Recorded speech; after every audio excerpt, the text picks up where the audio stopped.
Estás escuchando CMC Radio. Por más tentador que te parezca, no lo hagas. Si tomas, no manejes. Por manejar en estado de ebriedad, puedes destruir más de una familia. Si tomas, no manejes. No mates.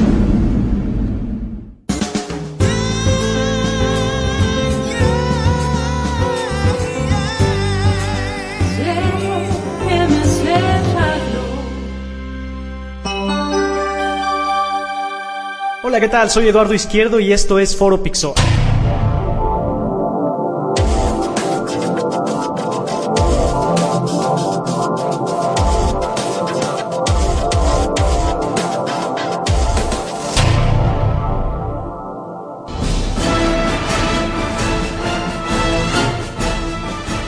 Estamos transmitiendo desde el Complejo Mexicano de Capacitación, donde como cada semana nos abren un espacio para platicar sobre temas que son de interés para todos aquellos que nos consideramos emprendedores. Y precisamente es algo muy relacionado con el tema que vamos a tratar hoy, el emprendimiento.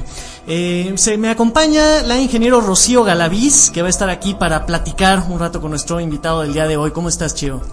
Hola, Eduardo, muy bien, ya lista con toda una infinidad de preguntas para la personalidad que nos acompaña el día de hoy. Y obviamente para seguir aprendiendo de toda la experiencia que tiene. Y aguas que es repreguntona, pero qué bueno, para eso estamos aquí. También me acompaña la licenciada Socorro Echevarría, directora comercial de Yacana Consultores. Soco, ¿cómo estás? Muy bien, interesada en el tema que vamos a tratar hoy. Tenemos toda una personalidad muy preparada, experta en el tema, y yo creo que va a ser muchísimo lo que podamos aprender hoy de toda su experiencia y de toda su sabiduría. Buenas tardes. Así es, pues nos acompaña hoy uno de nuestros gurús de la innovación y el emprendimiento. Él es el maestro Gerardo Sánchez Meneses, que actualmente es coordinador de innovación y competitividad en el Centro de Innovación y Competitividad Empresarial de la UAP, de la Benemérita Universidad Autónoma de Puebla. Él es licenciado en informática por parte del Instituto Tecnológico de Puebla y tiene una maestría en administración de pymes. Además ha sido gerente de informática, de recursos humanos y de calidad en una empresa de mucha importancia como lo es ADO. Estuvo durante más de 8 años ahí y bueno, ha tenido algunos emprendimientos. Yo creo que ahorita le preguntaremos al respecto. Me llegó a contar de una librería que tuvo y actualmente tiene una consultoría llamada Amazing Business. Gerardo, muchas gracias por aceptar la invitación. Bienvenido, ¿cómo estás? Muy bien, muchas gracias. Me siento privilegiado de haber sido invitado. La verdad es que es de verdad un gusto estar con ustedes tres. Gracias. Pues gracias. Habíamos platicado la posibilidad de tratar varios temas en los que consideramos que tienes bastante experiencia, y uno de ellos que está muy de moda ahorita es la innovación. ¿Qué nos puedes platicar de la innovación? ¿Cómo has obtenido tu experiencia? ¿Qué es la innovación? ¿Qué nos puedes contar? Bien, pues por principio de cuentas hay conceptos que se van poniendo de moda con el tiempo. Hace muchos años lo que se hablaba era de la calidad total. Después empezó a repuntar un poquito el concepto de emprendimiento, y lo que está en la cresta de la ola en este momento es el concepto de innovación. Siempre les digo de broma cuando comienzo algún taller o alguna charla que antes de el primer alimento, lo primero que me desayuno es 2 o 3 veces la palabra innovación. Porque ponemos el radio y entonces hablan de un concepto innovador, de un evento innovador, de un servicio innovador, y esto ha hecho que a todo se le llame innovación. Entonces cuando todo es innovador, entonces ya nada resalta. Estás escuchando CMC Radio, transmitiendo desde Lateral Sur, recta a Cholula, 3500, San Andrés Cholula, México. Pero sí es importante reconocer que el concepto de innovación lleva implícito otros componentes que a veces la gente omite. Entonces le llaman innovación o innovador a algo, dicen que es nuevo, o a algo que está mejorado. Pero no existe como tal innovación hasta el momento en el que penetra un mercado, lo conquista y se vuelve parte de la vida de las personas. Y a cambio de esta penetración y de que la sociedad lo abraza, hay un intercambio económico, es decir, se monetiza el conocimiento. Hay una fórmula que es muy conocida, que es I más D, I mayúscula más D mayúscula. Sin embargo, cuando se le suma la I minúscula, esa I minúscula es convertir en valor económico el conocimiento. Entonces, I más D llevado al mercado, esa es la innovación.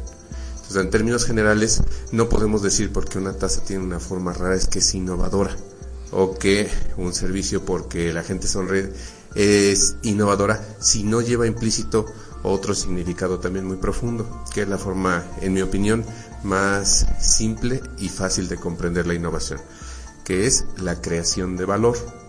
Crear valor significa ofrecer a un mercado que hoy está eligiendo un producto, un servicio, un beneficio superior. Y este beneficio superior debe llevar implícito, por ejemplo, que sea más o que sea menos. Me explico.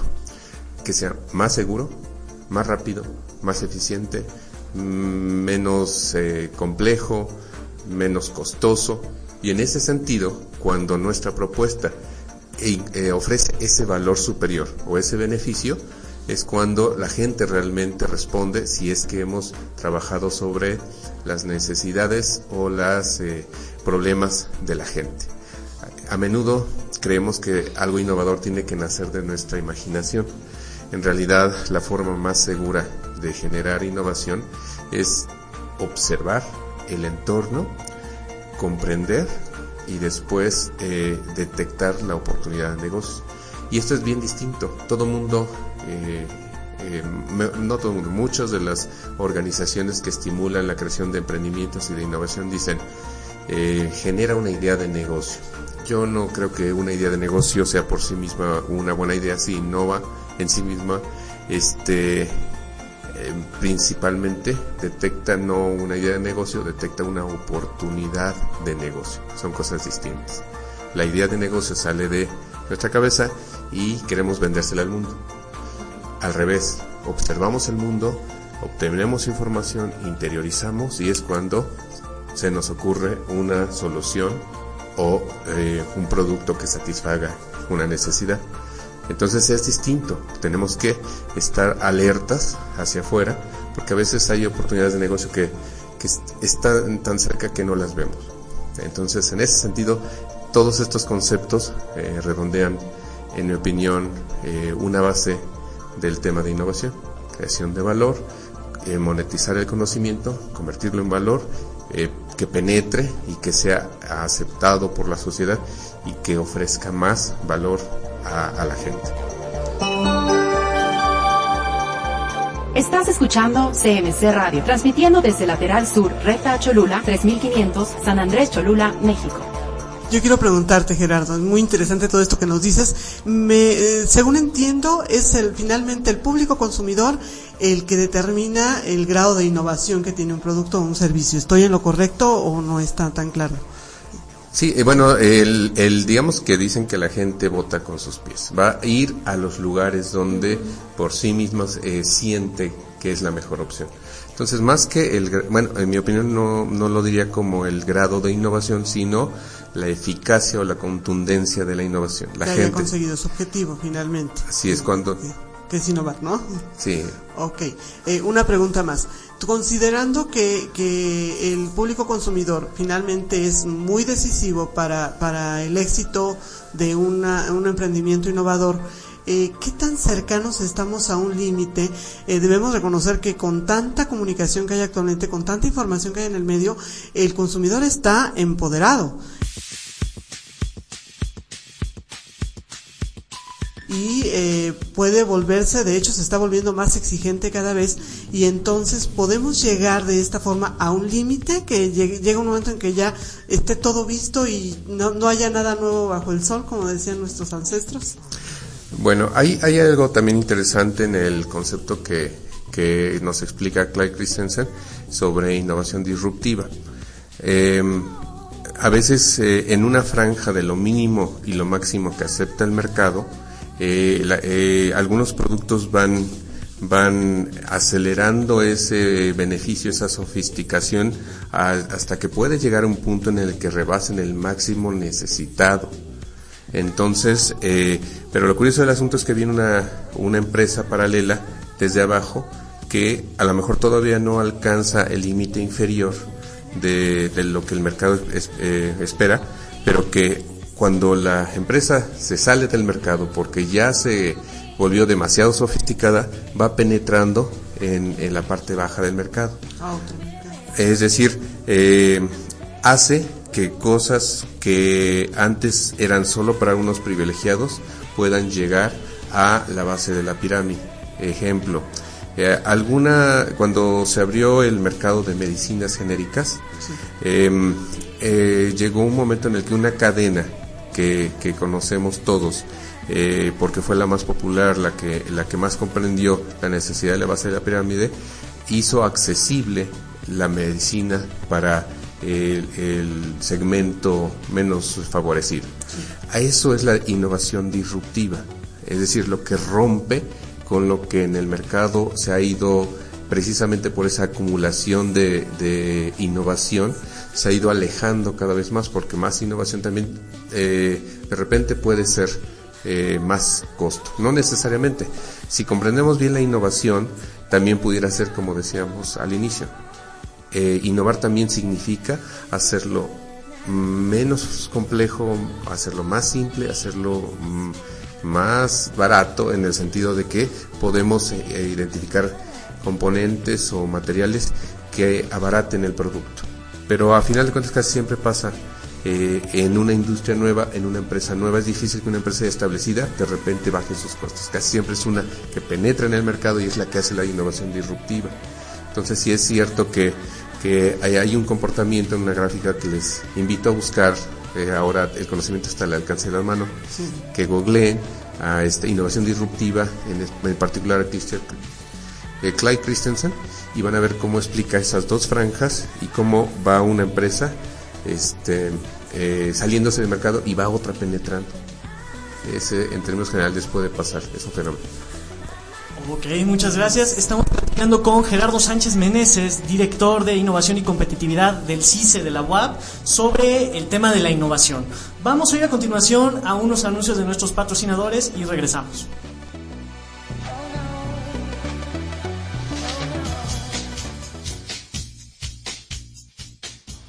El Complejo Mexicano de Capacitación es una institución que agrupa mediante su claustro a un significativo número de expertos en distintas áreas de la capacitación comprometidas con el desarrollo de nuestro país. Cuenta con una extraordinaria infraestructura en instalaciones y servicios de calidad enfocados a la educación y capacitación. Además, opera mediante diversos convenios con sus socios estratégicos nacionales e internacionales orientados a la certificación. El complejo, preocupado por la población vulnerable, creó Procede, Programa de Formación de Técnicos en Servicio Doméstico, ELIT. Fue hecho para la dignificación del género femenino que trabaja en los hogares al margen de la ley sin prestación alguna. El curso de Dignidad en los Años Dorados es un programa que se dirige en la formación de cuidadores de adultos mayores y personas con discapacidad permanente o temporal. La necesidad es muy grande, ya que las estadísticas demuestran que la tendencia en México es un creciente número y proporción de adultos mayores que requieren de cuidados especializados. Otro tema toral a la sociedad es el de juicios orales, ya que México ha cambiado su sistema legal incorporando los juicios orales como instrumento legal para impartir justicia. Tenemos un compromiso con la sociedad y estamos convencidos que la educación permite transformar la realidad de las personas. Sabemos que la calidad y la innovación son la esencia de la transformación y que hay que lograr un bienestar personal y social para ser felices. CMC, excelencia en capacitación.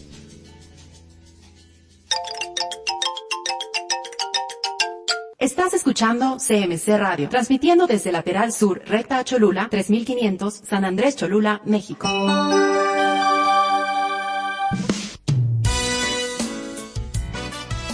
Estamos transmitiendo desde el Complejo Mexicano de Capacitación este programa Foro Pixoa.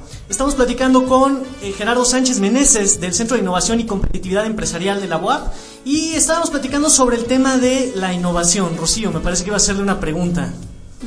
Sí, Gerardo, es bastante interesante lo que comenta respecto a innovación y sobre todo el hecho de cómo se conjuga todo. Últimamente todos los jóvenes queremos emprender, ¿no? Y cuando te dicen, a ver, si quieres emprender, necesitas forzosamente innovar, porque ya no puedes lanzarte y crear, por ejemplo, una tiendita, ¿no? Si ya tienes como competencia un Oxxo. El estar constantemente buscando esa necesidad del cliente.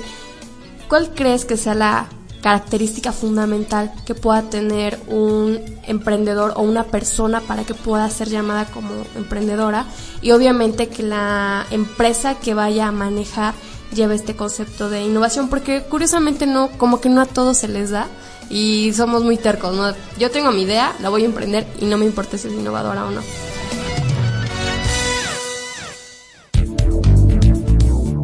Bien, es interesante, son dos partes en esta pregunta.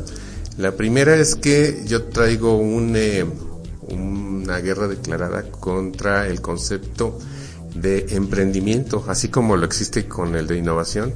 Uh-huh. El concepto de emprendimiento que, digamos, prevalece en el imaginario colectivo. Generalmente le decimos emprendedor al que pone un negocio. En realidad, digamos que el éxito viene por capas, como una cebolla.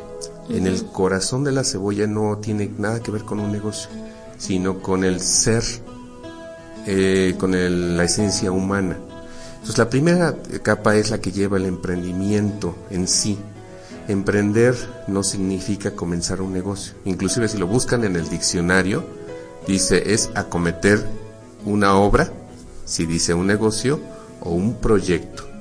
Es decir, no lo limita, no lo ciñe a poner un negocio, sino es acometer una obra o un proyecto. Esto significa que emprender lleva implícito moverse a la acción.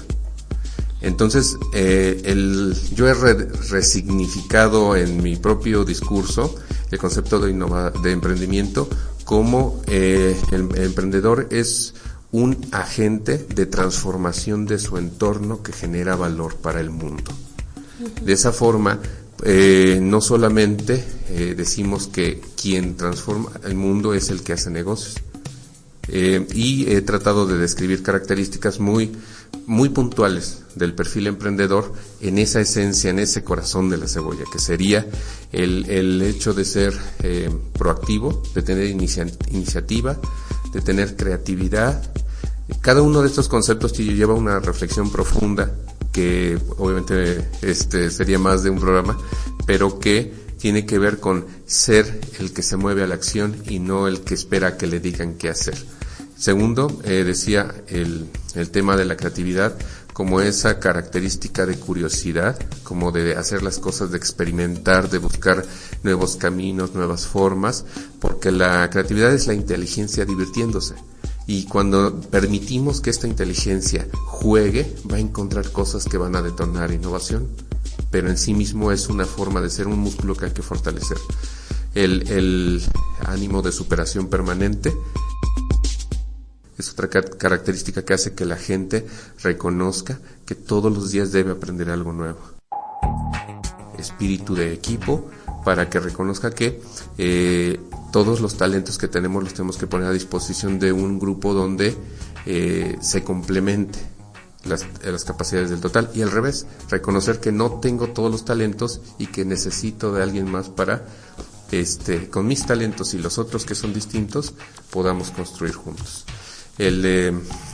Actitud de servicio tiene mucho que ver para que uno encuentre la razón de ser, el propósito de vivir, y es ser útil, es hacer la diferencia, tocar vidas, dejar huella. Sería la visión también, visión con V, para identificar qué queremos y cómo la visión nos jala más que si vivimos en el día a día.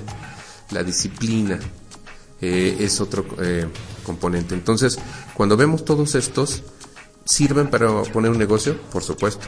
Díganme una cosa, ¿sirven para conducir un hogar? Por supuesto. ¿Sirven para ser parte de un equipo en una empresa armadora de autos? Entonces, emprender significa hacer el cambio en cualquier ámbito en el que yo elija, y no necesariamente tiene que ser un negocio. Y de ahí he manifestado algo que le llamamos las 3 rutas para emprender, que es el emprendedor, institucional que forma parte de cualquier grupo, inclusive la institución más pequeña de la sociedad, que es la familia. Una empresa es una organización económica, una institución económica. Una escuela es una institución. Entonces yo puedo ser emprendedor aún siendo parte de una formación o estratégicamente siendo maestro para tocar vidas, hacer la diferencia. En una organización gubernamental, o sea, en todas las organizaciones hace falta gente con este perfil. Entonces, emprendimiento institucional, emprendimiento social, que es la vocación de servir, abrazar una causa de un grupo vulnerable y dedicarme a eso, también es una forma de ser emprendedor. O elegir el camino más popular, que no es el único, que es un emprendimiento empresarial. Por tanto, ser emprendedor no está ceñido a poner una empresa. Y a partir de ese concepto empezamos a decir, bueno, ¿hacia dónde quieres ir? Y dependiendo de eso hay otras capacidades complementarias que hay que desarrollar. Sin embargo, pues este es el corazón. El 100% tiene que ser emprendedor, aunque solo algunos se vuelvan empresarios. No sé, esa es la primera. Interesante. Ok, y bueno, tomando en cuenta esta cuestión en la que hemos coincidido, de hecho varios que hemos estado aquí en el foro, hay que partir desde el ser, desde quién soy yo, qué quiero dejar en el mundo, ese tocar vidas que mencionabas ahorita. ¿Cómo encuentras esa pasión por alguna actividad o cuál es mi misión en el mundo? ¿Cuál ha sido tu experiencia personal con eso? Yo creo que podemos llegar a ese camino de diferentes formas, pero ¿hay alguna metodología o te pasó circunstancialmente?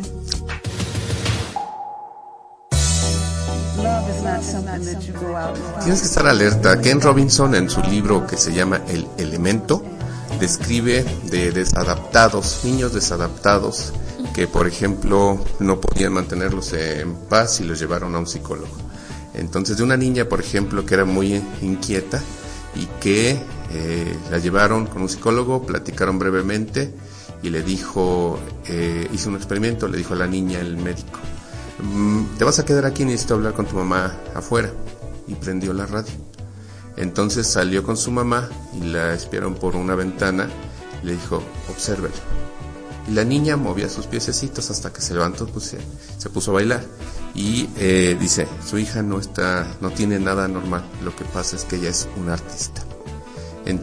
Con el tiempo esa niña se volvió una bailarina famosa y después se retiró y se casó con un productor de Broadway que pues fue famoso o fue mundialmente famoso porque produjo algo en un callejón con basureros y gatos, que era Cats.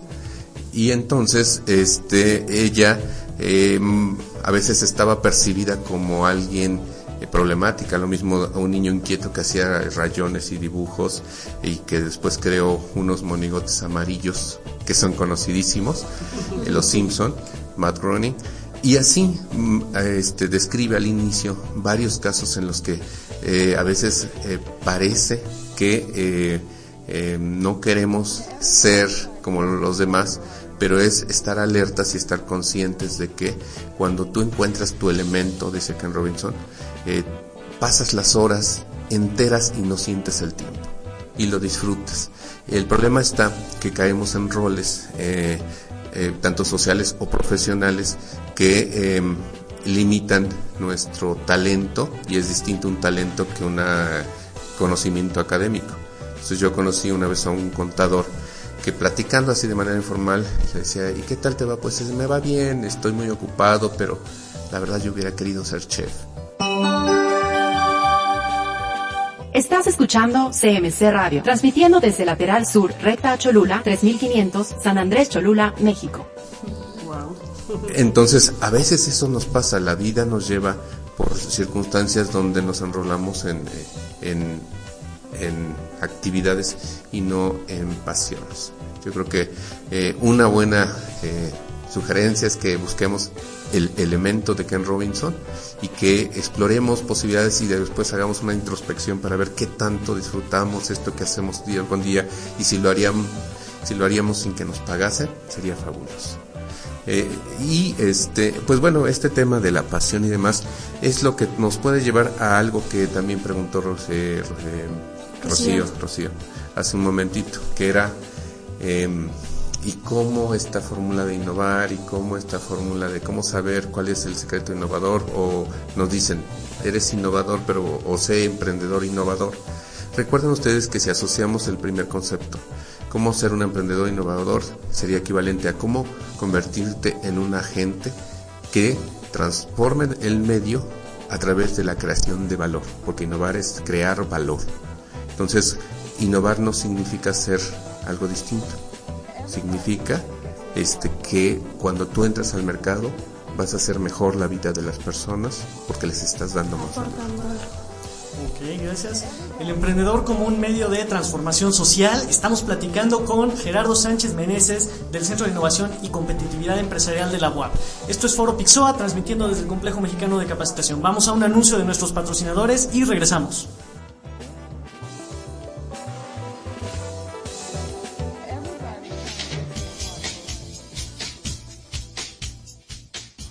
El Complejo Mexicano de Capacitación es una institución que agrupa mediante su claustro a un significativo número de expertos en distintas áreas de la capacitación comprometidos con el desarrollo de nuestro país.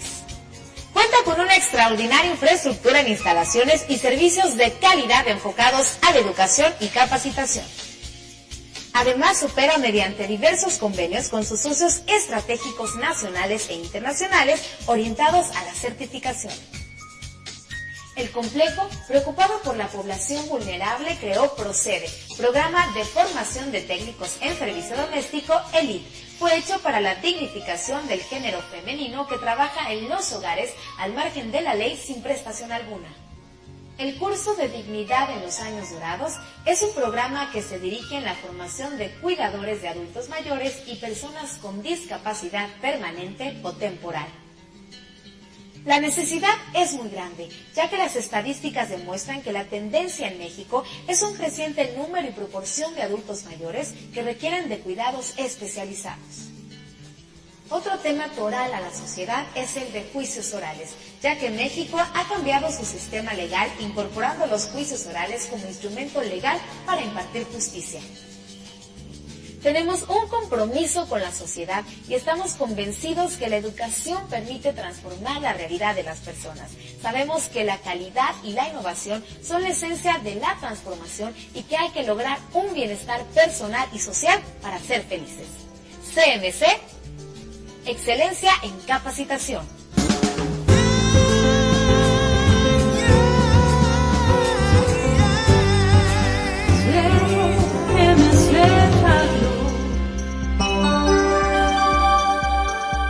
Esto es Foro Pixoa, transmitiendo desde el Complejo Mexicano de Capacitación. Esta semana estamos entrevistando al maestro Gerardo Sánchez Meneses del Centro de Innovación y Competitividad Empresarial de la UAP. Estamos platicando de temas aparentemente inconexos si lo vemos de una forma superficial, pero hemos pasado por la innovación, que es el tema central el día de hoy, y por ahí tenía que salir el emprendimiento forzosamente, otro tema de moda, y estábamos platicando ahorita sobre la pasión que debes sentir para desarrollar algo. Y mi pregunta para continuar sería, ya que identificaste cuál es tu pasión, que ya decidiste que si vas a emprender ya es un emprendimiento empresarial o vas a tener la actitud emprendedora trabajando para un tercero, o la forma que tú hayas decidido de emprender, ¿es factible sobrevivir en el mercado el día de hoy sin innovación o es un requisito indispensable? ¿Tú qué opinas? Bueno, yo siempre me refiero mucho a libros, y cuando una empresa genera o replica algo que ya existe, pues bueno, se me ocurre una frase primero antes del libro, que es que el que imita se limita. Entonces ya no te permite más que ir atrás del que va marcando el camino. Pero cuando una empresa nace de manera tradicional basada en una idea y en un plan de negocios antes de hacer la validación y el modelo de negocios, me acuerdo de Gabriel García Márquez, de Crónica de una muerte anunciada. A final de cuentas puede ser parte de la estadística, ¿no? Se ha hablado mucho como regla de dedo que 8 de cada 10 empresas ni siquiera llegan a los 2 años y que solo 5 de cada 100 rebasan los 5 años, que el tiempo de vida promedio de una empresa es de 35 a 40 años, o sea, de una empresa grande que trasciende, esa vive menos que la vida de las personas. a veces porque ya tiene que pasar de generación a generación y pues ahí es donde se rompe. Pero la verdad es que yo no concibo empresa disociada de innovación. Siempre les digo, cuando hay confusión sobre la gente, porque luego se angustian, dices que no sé cómo hacer algo innovador. O sea, cámbiale al sinónimo, no sé cómo crear valor. Te puede dar muchas más posibilidades de observar, de ver cómo sí la gente va a vivir mejor, vas a aumentar la calidad de vida, porque le vas a hacer algo más sencillo, más simple, más accesible. Entonces, todos los proyectos, no importando el producto, el componente tangible de que se trate, o el servicio, la actividad o la tarea elemental, deben tener un valor superior que el que está en el mercado, el que los demás le ofrecen. El famoso design thinking, el pensamiento de diseño, en tu experiencia, ¿es una forma de innovar? ¿La forma de innovar? ¿Hay otras opciones? Es interesante porque design thinking fue algo que promovió desde hace muchos años, aunque no es tan popular, pero que no es nuevo para IDEO, que es el non plus ultra de la innovación en el mundo. Entonces, Tim Brown inclusive llega a pensar que ya está llegando a la obsolescencia el design thinking y que debe seguir algo más. Pero reconocemos en las 5 o 6 fases que varios autores proponen. A veces sintetizan el tema de observar y comprender como empatía, pero que en observar, comprender, definir, idear, prototipar y probar están implícitas en muchas propuestas que hay en el mercado. Por ejemplo, hay una metodología que por sus siglas en inglés se llama FORT con TH, que tiene que ver con esa búsqueda de salir, de observar, de generar ideas y de proponer. Vemos otras metodologías que también son populares, como la de Gerald Amann, Solution Man es su nickname, y también tiene etapas en donde se observa, se generan ideas, se detectan y se proponen cosas. Así como esa, conozco un par más que podemos darnos cuenta que subyace la misma estructura. Estás escuchando CMC Radio, transmitiendo desde Lateral Sur, Recta Cholula, 3500, San Andrés Cholula, México. Es el estar sensible a lo que los demás en su comportamiento, en su discurso y en su comunicación no verbal nos hacen percibir. Entonces yo creo que es como que la columna vertebral. Sin embargo, pueden existir otras metodologías. A mí me parece que nos hace más sensibles cuando usamos design thinking, porque dignificamos el lugar de la gente, es decir, la gente en el centro de todo y en torno a ella idear soluciones o productos que satisfagan sus necesidades. Entonces tal vez puede haber otras metodologías, pero es posible que ya hayamos llegado al principio central de todo, ¿no? Que es el observar lo que hay en el mercado, como has estado mencionando, a diferencia de esa mentalidad de la revolución industrial de yo ya creé mi producto y se amuele el mercado y a ver cómo se lo enjareto, ¿no? Otra pregunta, ¿de dónde sacas tiempo para leer tanto?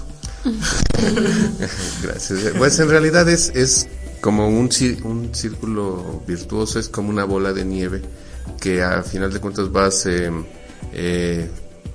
fortaleciendo, y la otra tiene que ver que hagas un esfuerzo en algún momento para poder aprender a leer rápido.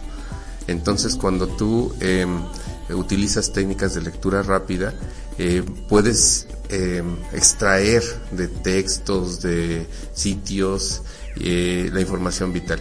Un riesgo del internet actualmente es que estamos sobreinformados, y siempre les digo que antes, cuando no había internet, el privilegio o el poder de la gente que sabía era precisamente tener el conocimiento y sabía encontrar la aguja en el pajar. Hoy el problema está que estamos infoxicados, estamos llenos de información, y el reto o la habilidad es extraer la aguja adecuada en un pajar de agujas. Sí, son demasiadas las agujas con las que nos encontramos. Gerardo, volviendo un poquito a esto de qué manera te puedes volver innovador, o si habría alguna receta o alguna fórmula. La mayoría de las personas, el común de los mortales, pensamos que si no somos artistas de alguna forma, nos es muy difícil ser creativos o ser innovadores. Pero esto que nos has compartido hoy me parece muy interesante, porque nos dices, primero verifica que puedas aportar valor, y eso ya te hace innovador. Y bueno, antes que eso tienes que ser empático con el medio, saber observar y comprender cómo se comporta el medio para entonces sí poder aportar algo de valor. ¿Estoy en lo correcto o sería demasiado simplista la fórmula que te estoy proponiendo? No, en realidad es bastante bien comprendida, bien explicada. La verdad es que, cuando nosotros realmente hemos sido empáticos y hemos comprendido cómo podemos enriquecer la vida de las personas, es inevitable que la gente, viendo algo que le simplifica o que le aporta mucho, no lo quiera. O sea, prácticamente es como que el secreto del éxito en el mercado. O sea, no se trata de generar necesidades, porque todo el mundo quiere brincar del punto del emprendimiento a la disrupción y la creación de necesidades. Es un proceso que, por lo menos yo siempre lo comento, lo vi hace 100 años y 100 años después lo volví a ver. Primero lo vi con Henry Ford, cuando dijo, si le preguntas a la gente qué quiere, va a decir caballos más rápidos. Y en esta ocasión fue Steve Jobs, que dijo, la gente no tiene obligación de saber qué necesita. Pero tomamos esos dos puntos como el lugar desde donde quiero empezar, y eso es imposible. Son garbanzos de a libra, y la innovación se tiene que dar un paso a la vez, comprendiendo poco a poco. Entonces, no tenemos que ser estos personajes que cambian la historia para agregar valor a nuestro entorno. Ok, pues muchas gracias. De hecho, escuché en alguna conferencia, y me gustaría saber tu opinión, que decían, el problema de cuando hablamos de emprendimientos empresariales, tomar a Steve Jobs, tomar a Bill Gates, tomar a cualquier multimillonario, o por lo menos hombre de negocios muy exitoso que se te ocurra, es que ellos son genios de alguna forma. Y los emprendedores, sin ánimos de caer en el cliché, pero somos gente ordinaria haciendo cosas extraordinarias. Entonces, si entre los que están en nuestros talleres, entre nuestros conocidos, a lo mejor entre nosotros que estamos aquí, entre los que nos escuchan, hay algún genio de esos, excelente, ojalá y sí haya muchos, pero lo más probable es que no sea así, entonces hay que buscar otro camino. ¿Tú qué opinas? Sí, de hecho también hay otro libro de Clyde Christensen que se llama El ADN del innovador, donde describe estos perfiles y habla de 5 componentes específicos o sea, que se han encontrado en el innovador, y tienen que ver con primero el observar, el hacer preguntas, las preguntas correctas. De hecho, una vez, en un Twitter que gustó mucho, escribí, la persona inteligente tiene las mejores respuestas y el innovador tiene las mejores preguntas. Entonces, cuando observan, cuando relacionan, cuando integran o combinan, cuando aparentemente no tienen relación dos cosas y las combinan, surge algo innovador. El que genera redes de contactos, es redes de contacto, experimentación, plantear preguntas, observar, y la otra es combinar o integrar, es lo que genera la innovación. Entonces, pues bueno, esto era interesante comentarlo, pero lo más interesante de todo es que no tienes, como dices, que ser genio para estos 5 conceptos fundamentales, buscar fortalecerlos, y magia, se van a ir dando las innovaciones. Gerardo, perdón, ya antes de cerrar, ya que mencioné Eduardo, estoy completamente de acuerdo con él, se nota que lees bastante. ¿Nos podrías mencionar 5 libros que sean como base para esto? ¿O recomendar? No, 5 estaría 5 bien. libros que hayan cambiado mi vida. No, ya mencionaste algunos. La cuestión de El Elemento, mencionabas otro al principio. Hay uno que se llama Innovación Abierta, precisamente. Innovación Abierta. Ajá. Bueno, de los que hemos mencionado, podemos retomar El ADN del innovador, también Innovación Abierta, El Elemento, uno que ha hecho también un cambio, ha sido un hito para cómo desarrollar empresas o startups exitosas. Es de Eric Rice, se llama tal cual Lean Startup. Estás escuchando CMC Radio. Bueno, sí, en español también ya está, y también se llama Lean Startup. Y uno que a mí me encantó mucho, que escribe Ash Maurya, se llama Running Lean o Corriendo Ligero. Running Lean es una de las dos versiones que en el mundo demostraron que ya no se deberían hacer los negocios basados en un plan de negocios. El papá de estas dos corrientes, digamos que fue Steve Blank, con un libro que se llama Los 4 pasos de la epifanía. En inglés no, bueno, es que creo que esa es la traducción más parecida. Y al mismo tiempo escribió después otro libro que se llama El manual del propietario de startups, en inglés, o sea, es decir, de Startups Owner Manual. Estos libros en esencia, más ya ahorita ya es muy popular el de Business Model Generation o generación de modelos de negocio, que fue el que popularizó muchas de estas teorías de Osterwalder. Son libros que el emprendedor debe tener de cabecera, ¿no? Pues hay otros más como Business Model You, ese me gusta mucho para los freelance, porque no todos los que elijan hacer actividad económica por su cuenta van a poner una empresa. Muchos son servicios, y en tu modelo de negocios o Business Model You van a ver cómo precisamente definir el valor que ofrecen como persona, a qué grupos ayudan, y todo su modelo de negocios, pero a nivel personal. Esos son algunos, no son todos. Ok, nos dejas mucha tarea. Exacto. Muchísimas gracias. Faltó la Biblia. ya de paso. Pues muchísimas gracias, Gerardo, por aceptar la invitación. Confiamos en que no sea la última ocasión. Yo creo que tendremos que hacer otro programa para terminar de cerrar algunos Mínimo temas. 4 más. Otro para recomendar libros, luego otro por otro tema. Pero de verdad, muchas gracias por estar aquí, y pues confiamos en que podamos hacer más negocios acá con el Complejo Mexicano de Capacitación. Claro que sí, para mí de verdad es un privilegio, me siento honrado porque consideren que pueda ser enriquecedor un diálogo conmigo, y estoy a las órdenes de ustedes. Muchas gracias. Perfecto, Muchas gracias, buenas tardes. Muchas gracias. Esto fue Foro Pixoa, transmitiendo desde el Complejo Mexicano de Capacitación. Nos vemos la próxima semana. Gracias.